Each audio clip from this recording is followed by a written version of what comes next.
Chapter 11. The hostilities continue to rage. The words of Cameron Wolfer. My dad is also quite the comedian. I remember that he made my mother laugh really hard during our car rides.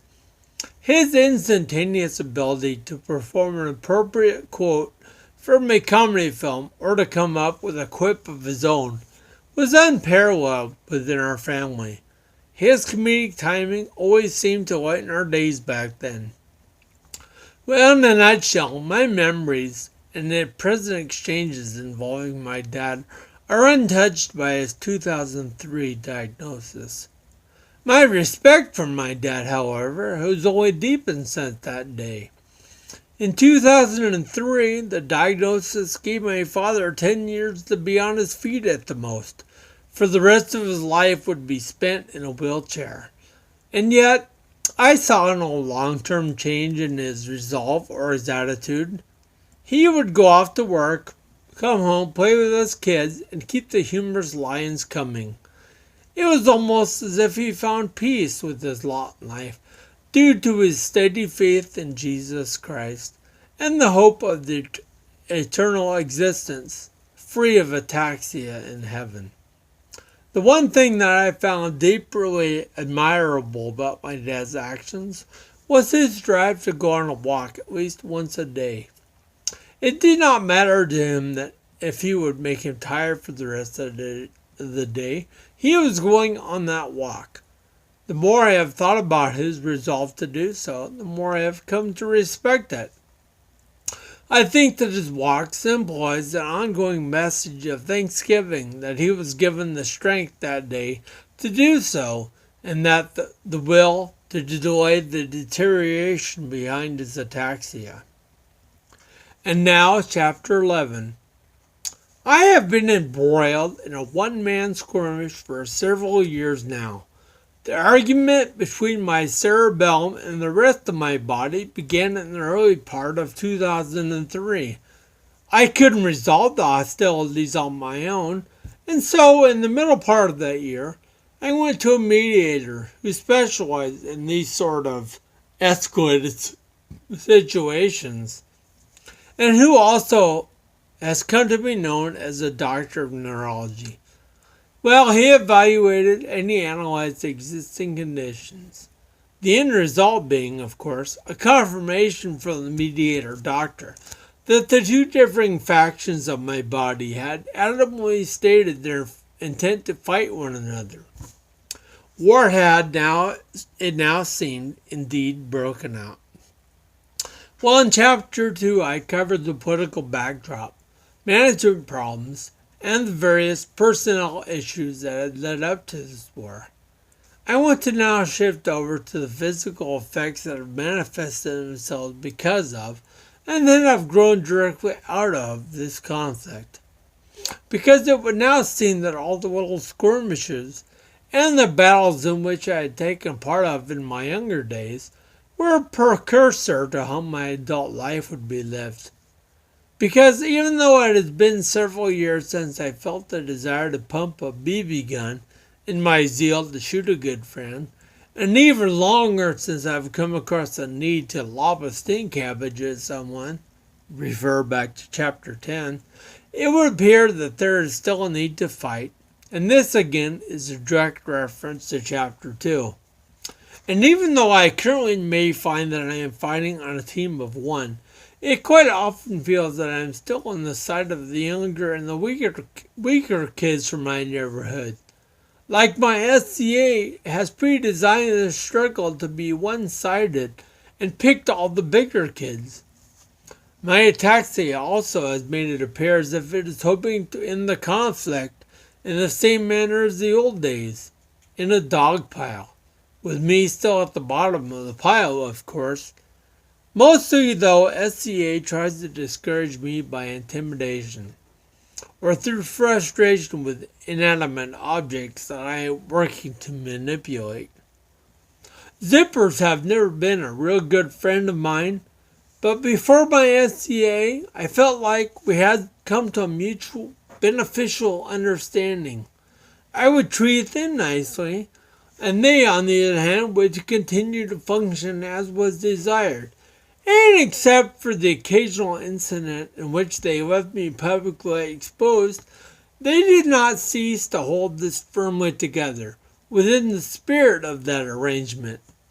Well, when SCA declared an end to the peace, however, the Zippers saw this as an opportunity to misalign themselves from any previous agreement and to begin to do some serious misbehaving. For a person like myself who has unsteady hands and already has problems orienting small objects, just bringing two sides of a zipper together can be a challenge. Trying to cause the little tongue at the beginning of one side to slide into that equally small receptacle at the other side is really just an opening foray into what now appears to be a zippered black hole, or a slack hole if you will. To successfully bring the two sides together into a mutual bond that will not separate and moves the zipper along the tracks that they have formed, all the way to the other end without a derailment or other incident, that is the goal. Does it always happen that way? No, I'd have to say that it does not. Trying to make it from the beginning act of a finish and a well-zippered product often reminds me of the trick birthday candles that made an appearance on my cake one year. In fact, I think the inventor of these two products is the same person. No matter how hard I blew or how lifeless the candles looked, they would always manage to flicker back to life again. The very moment that I began to believe that I had finally beaten them. There are times when I will get the zipper started along just fine and on its way, when it will suddenly reach out. It will grab a handful of loose material that's just hanging out as it goes by and shove it into the path of the rapidly closing tracks. And because of this, there's a complete halt on any forward progress, and work then has to begin in earnest to try and clear the tracks so that the forward progress can get back underway. In these times, the devious little zipper reminds me of one of the childhood villains that I used to see on cartoons. The one that was always twisting his pointy black mustache, cackling evilly, and forever tying a heroine down onto the train tracks. There have also been other times when I dared to imagine that the battle was finally over, that I had successfully gotten him to zip all the way to the end, but which proved only to be a sense of false security. I have had the two sides of the zipper let go of one another, and starting at the bottom they would completely separate, leaving me unzipped. Still, other tricks exist for the zipper, including when you will turn all the pull handles down into an awkward and jammed position. It's almost as if he is saying, fine, if you're going to insist that I stay zipped up, then that's exactly how you're going to get it. It seems like the zipper might be thinking this way anyway, because it will only allow me to gain grudging access after I have struggled for about 5 minutes and eventually forced my way into my pockets.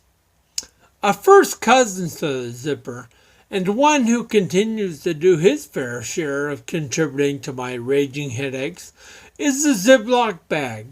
It also goes by the name of Easy Seal, but in my experience and opinion, which is based on some pretty extensive research conducted in a wide variety of circumstances, this is false advertising because it neither zips, locks, or seals, easy or otherwise.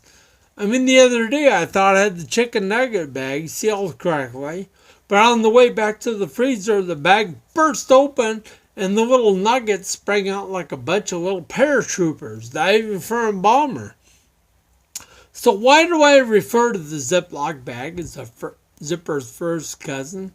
Because not only are a lot of the mannerisms of the Ziploc bag the same, but the inventor of the zipper and the Ziploc bag were actually brothers. I have it on good authority that the ingenious brothers were also the creative minds behind multiple other products. Towards that end, I have already established that the inventor of the zipper and the birthday candles were the same person. But before the introduction of the Ziploc bag by the other brother, he first came up with the little gem of usefulness, also gave us the conveniently easy opening food cans. And I don't think those are ADA approved either. The little pull tab, located on the top of the can, supposedly is there for our convenience, making it simpler to open our cans. They neglected to warn you beforehand, however, that up to half the contents of the can are liquid, and that if you rip the top off in a quick and violent fashion, that most of that said liquid will liberally spread itself around all over your kitchen. Trying to do this task without making a mess is particularly tricky when a person has a form of ataxia, such as myself. I have become intimidated by this type of can and approach them with an attitude that borders on air of defeat. And I find myself wondering if they want me to whop the can like a grenade after violently ripping that top off.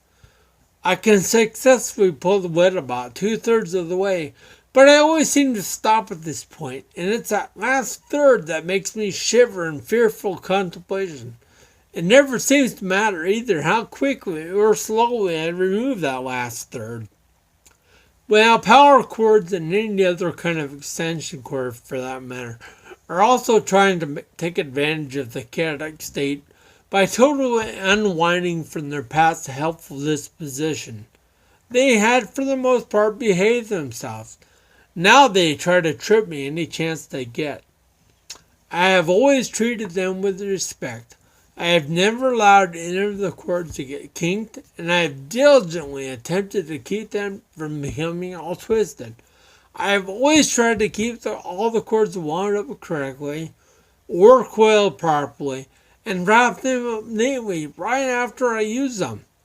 I have also stored them in an environment where they can be happy, and I have never even substituted an extension cord in place of a jump rope in a quick pick-me-up game, but apparently this is not good enough for them.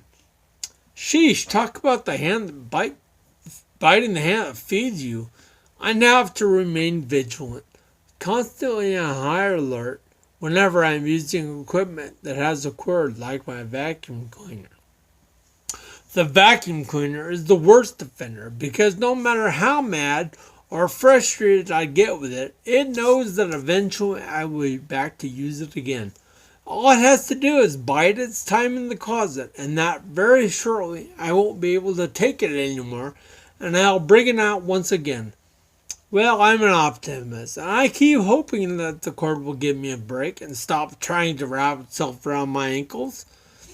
It's like a boa constrictor moving in for the kill. Most of the time, though, when I finish vacuuming the entire house, I'm left feeling like a snake charmer. Relentlessly, it never seems to quit trying to coil around my ankles.